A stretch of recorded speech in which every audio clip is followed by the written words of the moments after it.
it's me, it's Carolina, back again with another story, but this time I'm actually the host. Me rearranging an invisible bow tie. That's fine. Anyway, welcome to our 6th episode of Past Your Bedtime Events, and today we are collaborating with Gendered Intelligence. Who are they, you might ask? I hear you loud and clear, and I'll answer you right now. So, gender intelligence, they exist to increase the understandings of gender diversity and to improve the trans people's quality of life. So, let's not forget that they are people like you and me, and they deserve as much awareness and respect as any other, so we simply just want to help to raise and spread awareness. So that said, I know that you're very impatient to know the list of names of stories that are coming up, so wait no more. You'll get them, alright? Yeesh, impatience. So, first of all, we have Dear Diary, It's Time by Rohan James, and illustrated by lovely Emma Adams. Narrated by Anastasia Martin, so look forward to that. Then we have Foam, written by Holly Morris and illustrated by Ellie Culver. And then narrated by Bethany Davey. So, by the way, they're all amazing people. I don't need to tell you that, but duh. And then we have I Am Done, Asking for Permission, written and narrated by Rebecca Kinder. Written and narrated by Rebecca Kinder. And illustrated by the amazing Sasha Ward. So, that said and done. I hope that you enjoy today's stories, starting with Rohan's, of course, and I shall see you in the first handover. So, enjoy!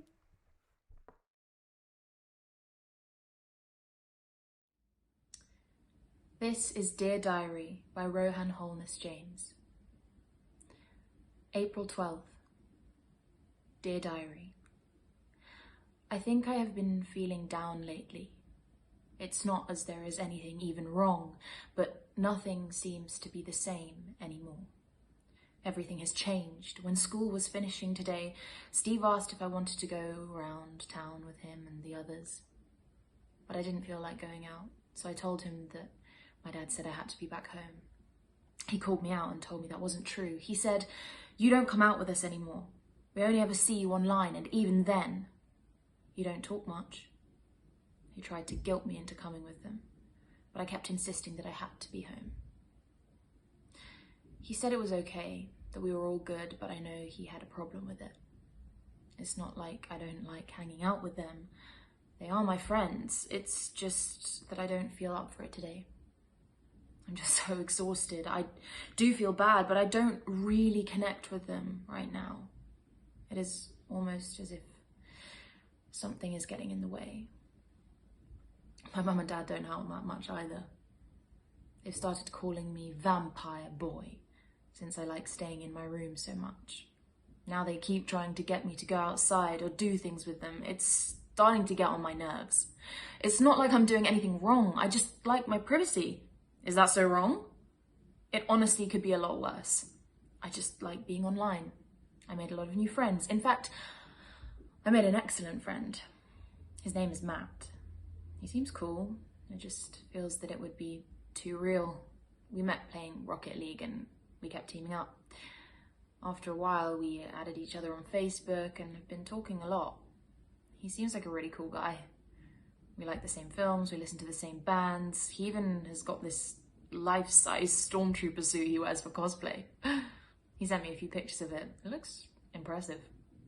He lives in America and wants to come over here and see me. I haven't told my mum about it yet because I feel nervous talking about it. We talked about it a few months ago and he keeps bringing it up every so often. I say it would be great, but it isn't the right time for it yet. He asked why I was so hesitant. To be honest, I don't know why. He told me it will be okay and we'll meet when I'm ready. It's weird, but I miss him. Even though I haven't even met him yet. I do miss him. I just don't know what to do. April 20th. Dear Diary. Today was a day and a half. Steve managed to convince me to meet up with everyone in town. I didn't want to go at first, but my mum and dad guilted me into going. They just wanted to have a Saturday by themselves. I agreed, if it meant they would get off my back for the day. Started off as normal. We just went to Tesco to look around and grab some snacks. After that, we went to the park to chill. Matt and I have been talking a lot more, so I was more or less glued to my phone. We have nicknames for each other now. I call him Trooper, and he calls me Dracula. I told him I really miss him and want to see him. He said the same thing, which made me happy. It's nice to talk to him. I haven't felt this way talking to someone in ages, so I admit I've just been waiting for him to message me all day. Everyone knew who I was talking to because I mentioned him a lot. After a while, everyone was teasing me, telling me to stop talking to my boyfriend and stuff. I just ignored most of it, but halfway through the day, while everyone was talking, Steve just shouted, "Is that your boyfriend? Like, really?" Everyone just shut up after that. No one expected him to say it so seriously. I just froze. For some reason, I couldn't say anything at first. After a few seconds, I just denied it and told him to shut up. I wasn't lying, though. We haven't even met yet, but that wasn't enough, apparently. Steve said I've been weird lately and have been constantly on my phone messaging. He hasn't seen me so attached since that time I was talking to that girl from Manchester. No one was saying anything. It was like no one else was there to him. He kept asking until I shouted something that I didn't mean to. "I don't know!" Jesus Christ. I could hear everyone gasp. I felt a weird sickness in my stomach. Every eye locked onto me like a pack of lions. They pounced on me, asking me a bunch of questions I did not want to answer. Asking stuff like, "Are you gay? Does your dad know? Have you hooked up with anyone yet?" At first, I just told people to shut up. I needed to get my breath back. It felt like hours had passed until I started to talk. I explained I didn't know what I was. I just liked him a lot. To be honest, it felt kind of nice getting it off my chest. Everyone was pretty cool with it. They seemed happy for me, although they kept asking if I'm going to tell my parents. I'm a bit worried about today. Everyone was nice about it, but I'm a bit scared they're going to start telling people. I told them not to, but this is huge news, and I know something like this would spread like a fire. I'm scared about Steve more than anything. He got quiet after a while, and he hasn't responded to my text yet. I'm scared he might hate me now. Which also made me scared about my mum and dad finding out. I'm not sure what to do. April 24th. Dear Diary. Today was the day. I was a bit scared for the last few days. I talked to Matt about it. He said that if I feel worried about my parents finding out, then I should tell them about it in my own terms. He said it would be hard, but this way I would be in control of the situation. I was a bit nervous until I began talking to Stephen. He told me he wanted to give me some space because he felt he pressured me into coming out. He told me we would always be friends, and if I needed to talk, he was there. No one from the other day said anything either. I told them not to tell anyone until I was ready. They listened to me, but I could tell it's hard for them to keep the secret, so before one of them let it slip, I decided to come out to my mum and dad. I wasn't sure how to start off or bring it up with them. I wanted to have them both together, sitting down and immobile, naturally. I decided dinner time would be best.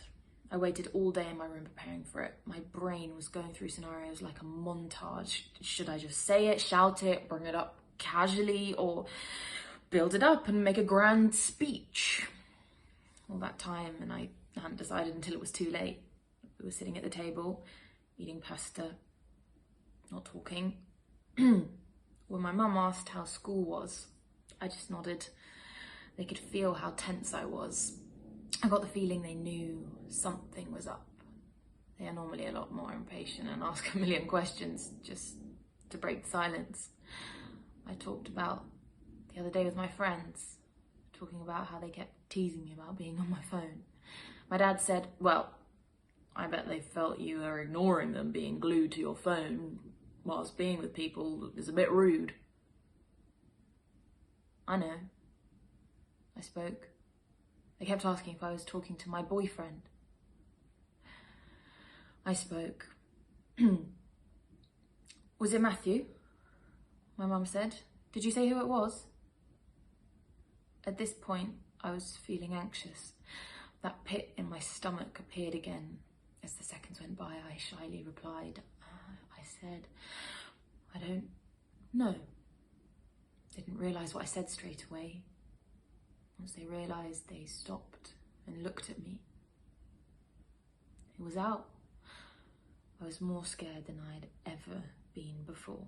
Seriously, you could cut the tension with a machete. They just looked at me. I thought they looked surprised, shocked even.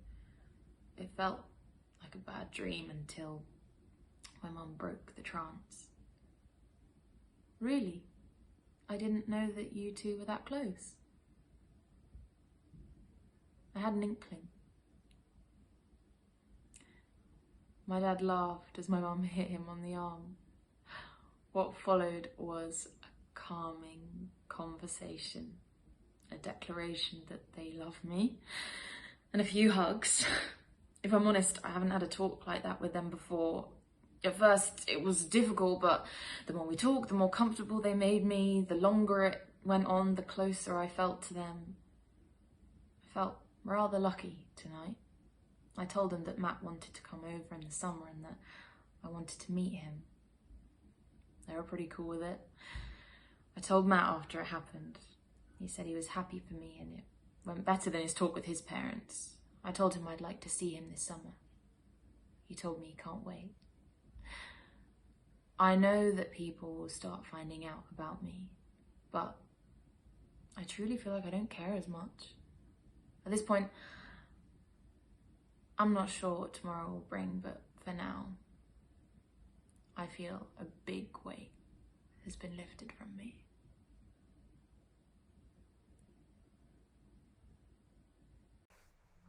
Hello again. Well, hello there. So, the story was Dear Diary, It's Time by Rohan James and read by the lovely Anastasia Martin. So, thank you very much for reading. So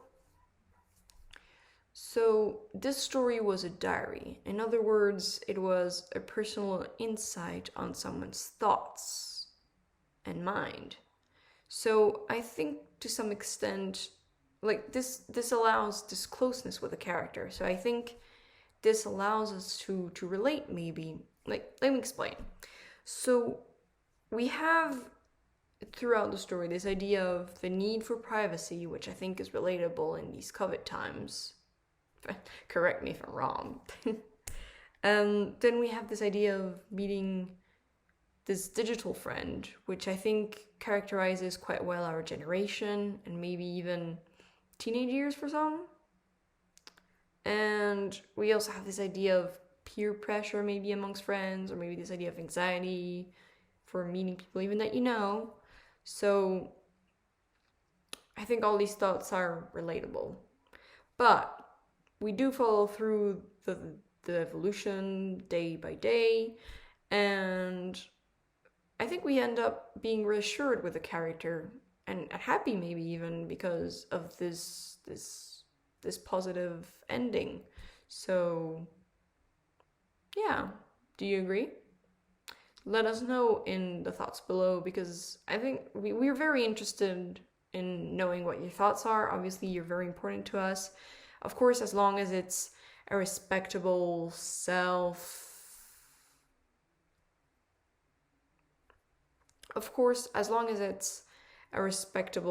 safe environment for everyone, and all the basic. Okay, let's take that over, shall we?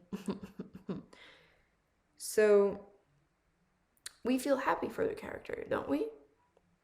So, of course, please let us know what you're thinking in the comments down below, because we're interested in knowing what you think. Obviously, you're very important to us, and this is a safe space for exchange and communication. Just as long as you make sure that it's a respectable, safe environment, and it's a nice exchange, basically. But as long as you do that, I mean, we of course want to know what you're thinking. So, just exchange with us. We're listening. But yeah, so that said, let's just go to the next story, shall we? So that said, let's just move on to the next story, shall we? So next up we have Foam by Holly Morris and read by Bethany Davey. Enjoy!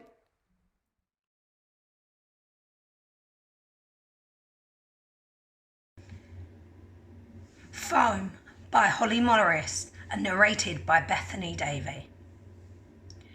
At 12:03, the bus pulled up 3 minutes late, like it always was.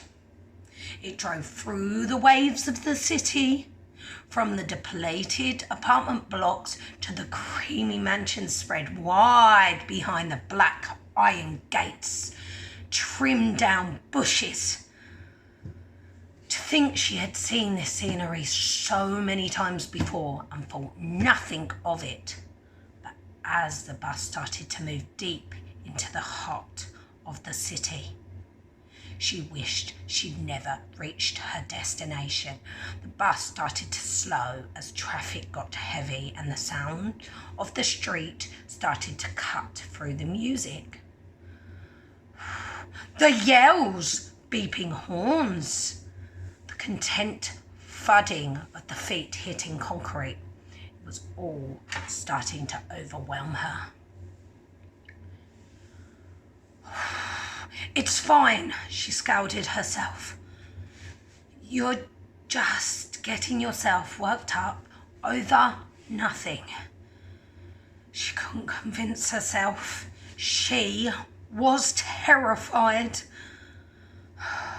The bell was rung and the bus steered off the road and shuddered to a halt. Grabbing her stuff, she thanked the driver with a small nod of appreciation and braced herself to the smack of the wind that awaited her. Wrapping her coat around her, she took off into the stream of people, quickly finding the rhythm as she's focusing on her breath. Within 4 minutes, she'll be there, and there won't be no getting out of it. There was still time to turn around. Instead, she went over her rules one more time. Smile, ask how Sheila and Darren were doing. Don't talk about the new promotion. Keep the jumper on and don't show how happy you are. Far too quickly, she turned the corner, and there, a glittering beacon of dark wood and orange and yellow lighting was Buns, the place where it had all started. The snow was starting to fall thicker with every moment, but even from a distance, through the floor-length front mirror, she could see him, sat at the table, waiting for her. He'd already been sat there for an hour. 4 hot chocolates, 2 cakes, filled 3 pages of sketching and a 20-minute phone call with Natalie. He told her how worried he was. She understood. You can do this, she said. But what if he couldn't? What if he did it all wrong? What if he showed too much? What if she got angry? He requested their table, partly for old time's sake, but also because if she didn't start to get angry, or even worse, started crying, then she'd be able to make a quick escape. He took another large bite of cake. Just don't tell her the truth, he said to himself. It's one coffee. Then a quick conversation and a handshake, and then you can be on the 12:30 train home. It was busy in the buns, like it always was on a Sunday. The tables were packed with mums, nans and toddlers, skipping, warm drinks, and eating thickly iced cupcakes. The music was soft and smooth, and the snow was painting the city so beautifully.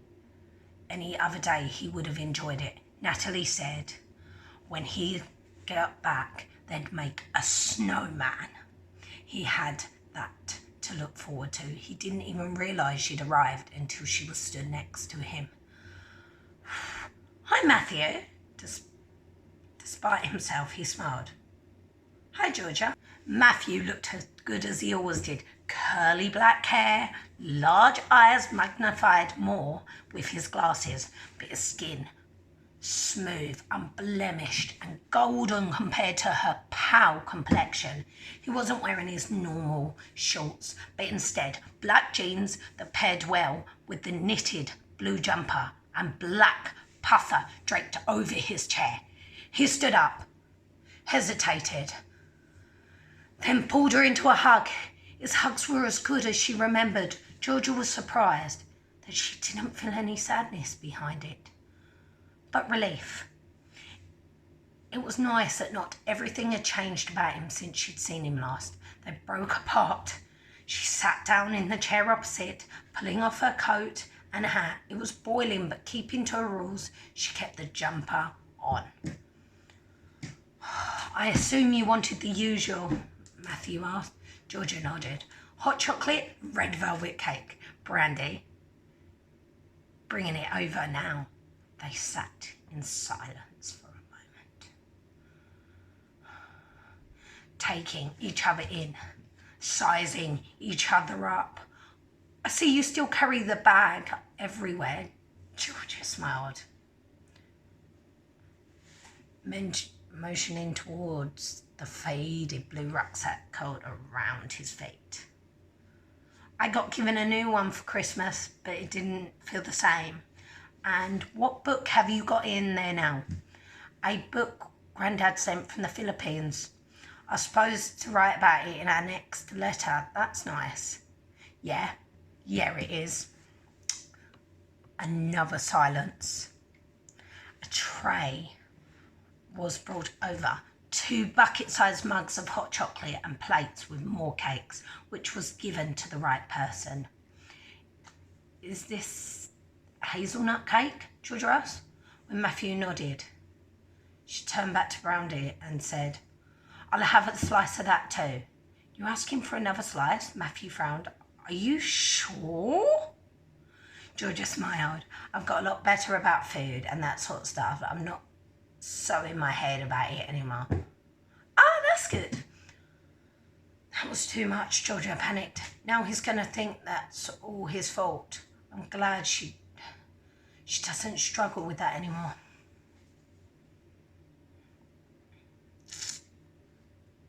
Matthew thought she'd never have anything to worry about in the first place. I guess a lot has changed in the past year, Matthew said instead. Been keeping busy? Yeah, Georgia nodded, taking the big bite out of this cake. She could think about what she was going to say. I've been taking extra classes in between work. That's brilliant. What classes? Ancient Greek mythology and French. She was also taking Spanish, German, maths, and all whilst training for a marathon. But she didn't want to tell him that. That's great. Matthew felt relieved. So she'd been keeping herself busy, actually doing stuff with her time. I assume you're still staying up till 4 a.m. and leaving the house before 8. And I assume you're still venturing off into the middle of nowhere doing God knows what every weekend. You mean camping? I went on some of those trips, remember? That was not camping. You always seemed to be there for them trips when something went wrong. I'd never be able to hear thunder without thinking about how attempt ripping and then flying into the lake. They were both laughed, cake crumbs and chocolate forth being distributed as hands went over the mouth and mouthfuls of drink were forced to stay in the mouth. It's nice to have a laugh again, to remember when it was good. And guess what? Georgia continued after. I even get fresh apple juice every morning. You mean you worked where we were going wrong with the apple tree? Georgia couldn't help but laugh at Matthew's wide smile of delight. We weren't thinking the fruit enough. That's why we weren't getting any good apples. Now, 4 crates in the kitchen. We'll have to try some. Absolutely. Can I send you a box if you'd like? Please do, Natalie. Would love it. Shit. Why had she said that? That's the one thing he didn't want to bring up. And it could have been completely avoided. Georgia frowned. Natalie? Yeah, Matthew? That's Ham's clan up. Natalie. She's my girlfriend. Matthew has a girlfriend. Georgia took another bite of cake. I wasn't expecting that. I know how this must look, Matthew said before Georgia could respond, but I only met her in June and she's been my girlfriend officially the past few months. She responded I was still hearing after us, so she said I didn't have to tell you about her if it made it easier. Why wouldn't you want to tell me about her, Georgia? Georgia, there's a genuine guilt rack in Matthew's face. I didn't want you to feel like what we had was replaceable. I didn't want you to think that I'd forgot about you. That was typical Matthew, caring for others before himself. It was one of the reasons why Georgia had fallen in love with him in the first place. Why she thought that she'd found a forever person. Even now, a year after they'd broken up, he was still caring for her in every way he could. He was still wanting her to make her happy. I'm sorry, I shouldn't have mentioned her. Do you love her? What? Do you love her, Natalie? He tried to find the right way to phrase it, but Matthew was never good at lying. Yeah, he sighed. Yeah, I do. Georgia reached over, grabbed Matthew's hand and fingers naturally moulding together like 2 worn puzzle pieces. She could still felt the scar on his palm. Matthew, I am so happy for you. You are? Are you kidding me? Of course I am. You'd thought I'd be upset that you'd moved on and found someone new. Well, maybe.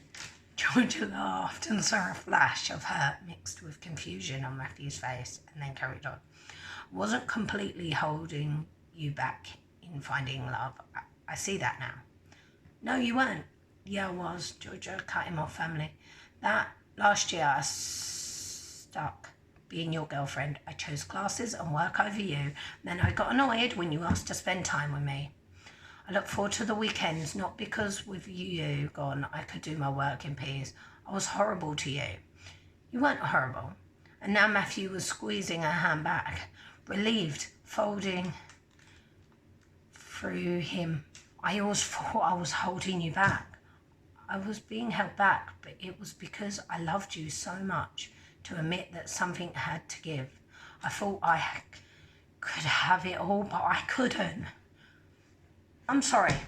I'm sorry too. There was no point in hiding anymore. If he was being honest, so should she. As she pulled her jumper off, the suffocating heat evaporated and she seemed to ease further into her seat. When Matthew had last seen Georgia, he had been worried. She had worn clothes that deliberately engulfed her, but she couldn't hide from the sharp shoulder, the drawn checks, the purple blotching on her arms. She had worn dungarees that were loose at the hip and turtlenecks to hide how pinched her skin was, making her look like She was made of plasticine. Now, she was softer in the stomach and smoother in the shoulders. Her neck was once again elegant, and freckles were as vibrant as her fiery red hair. She radiated warmth and comfort and confidence as she took another bite of cake. You do know I'm so happy for you. Georgia nodded. I guess we could say breaking up was the best thing that ever happened to us. Matthew couldn't disagree. 3 years he'd spent with Georgia were incredible. Meeting her here at the very same table, but when they were both still finding their feet. We always will be one of those days which he'll look back on and smile. They thought they'd found their soulmates. In some ways they had. But looking at them both now, Matthew could see how happy they were apart.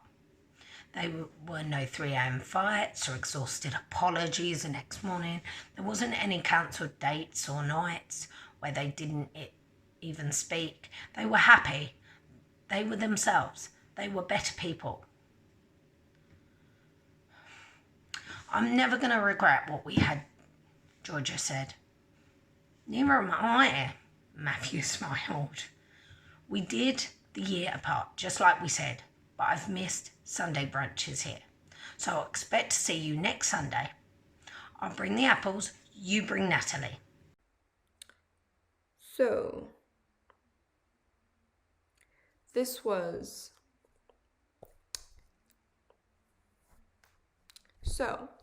Foam by Holly Morris and read by Bethany Davey. So thank you for your lovely reading. This story has a bit of a different tone than the first one. So we see a different setting, we see different people, obviously another relationship, which is awkward at first, but then it gradually turns into a nice conversation ending on a happy note. So I just think this was a very nice story because it just shows another situation that again is relatable to some extent. So yeah, I hope that you enjoyed that just as much as I did. And so our next story is I Am Done Asking for Permission by Rebecca Kinder and also read by her, so I hope that you enjoy that. And I shall see you after.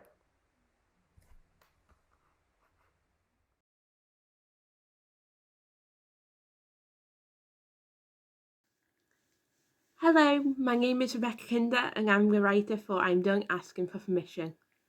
A young girl is sat in front of a mirror with tear-filled eyes and her hair pulled into pigtails taming her mane, ribbons streaming through her hair. Her eyes are soft and she has such an innocent smile not yet broken. Her lips are moving but no sound is coming out. Instead she is stumbling over sounds and words. Tomorrow morning she starts at a new school. It was time to start again. She should be happy, but she just feels invisible, as if nothing she is saying mattered. And she's just an outcast, yet again. The dissolving feeling of the skin peeling starts to overtake her. She runs her fingers over the cracks in her skin while staring at herself in a mirror. The eyes that stare back do not seem like her own. 2 people are stood together. A man and woman smiling brightly at each other with their hands clasped and interlocked, their fingers tangled and clenching yet interwoven. One is short while the other is tall, mixed matched and odd. They should not fit together, but they do, despite being different and contradictory. 2 people that have always been there for each other. They're not imperfect and broken, but that's okay, because they become whole when they meld together. They are loud and shy, extrovert and introvert, smiles tend to grin etched onto faces, and tears running down cheeks staining their profile, repeatedly arguing about stuff that does not even matter. As different as they are, one thing stays the same. They share a stubborn heart and no protective role. They play the part of protector, always standing tall. and shielding everybody from harm. It's like they have the world to bear. Mirror, am I pretty yet? An older girl stands in front of her mirror, dressed in a blue skirt, blue shirt, and a tie around her neck. Her hair is scraped into a ponytail, cascading down her back, smothered in hairspray to tame it down. Those one soft eyes are now harder and defined by thick eyeliner. Her face is covered in layers of cakey foundation that has become her mask, making her invisible. It does not seem to always work though, through the endless name calling and teasing, still there, forever picking and pulling at her imperfection. Tears falling from her eyes, streaming down her neck, and mascara smudged across her face. Blood cascading down her legs, bloody thighs scarlet red, eyed are the windows of the soul, or that is at least the stories that we are told. She could feel their eyes on her from across the room, catching hers as they take her in. They never see her though. She grew up with smirks upon faces when he looked at her, laughter and crude remarks when she would walk down the street, while her thighs rub themselves raw until blood pours and stretch marks reveal skin pulling at itself. The voices in her head have got her overthinking, making her think that she's going clinically insane, struggling to cope when everyone tells her to be grateful, but she is alone with a crowd of people whose voices say it's a call for attention. Instead, she just stares at the mirror while shaking with tears in her eyes, struggling to breathe. The eyes that stare back do not seem like her own. Mirror, am I prettier? She got so good at pretending to be in recovery that it just takes patience and focus to throw a smile on her face and dye her hair. That means I'm happy. That means I'm healthy. There they stand with their back to the mirror, dressed in black skinny jeans, a vest top and a plaid shirt, brightly coloured strands of short hair falling over their eyes. With a smile upon their face, the mask is finally broken, not afraid of their flaws anymore. A chiselled-on grin on their face and laughter onto silent ears, now expressing themselves through vibrant colours through the strands of their newly cut hair. Confidence is their new shield. All beliefs are left behind. It's time to start anew, shedding layers of fake and protection. Mirror, I am pretty now. They grew up not knowing where they fitted in, feeling like something was wrong, that their brain was different from others. It just seemed out of sync, like a record core, unable to play. Pain was a part of them. They felt it in their heart. Every day they felt lost and alone. Every time they looked in a mirror, the eyes staring back were not their own. Their brains seemed to want something different. They just wished they could close their eyes, jump, and they would wake up normal. This mess of a life is not ideal, but is my life. I am done asking for permission to be me. I am strong and I am worthy. I love myself. I realize something. I would never be alone as long as I have you. For as long as I have struggled, you have been in my corner, never giving up on me. Rooting through boxes that have been gathering dust, filled with books and games from another time, they lie at the bottom, black boots with buckles with studs that leave indentations in their skin. They have not changed at all, just like they remember. They put them on and stand up. The boots fit perfectly, tight on the toes and hug their ankle. They do not stumble in them or fall. They just stand tall, but not looking down anymore, looking out. Their feet are flat on the floor, no longer in free fall, black boots with buckles and a pale pink dress, flowers in their hands and in their hair, a smile that wrung a mile across their face, tears in their eyes glittering down. They are no longer afraid to cry. They walk into the church, head held high, they are happy. This too will one day become a memory. It says a lot about how backward our society is that I feel more confident in a suit, as if I had power beneath my feet, and in a dress I am beautiful. We attach the privilege of feeling powerful to masculinity, and feeling beautiful a connection to femininity. Yet everyone wonders why I don't know who I am, because learning to love myself was the hardest thing I've ever done.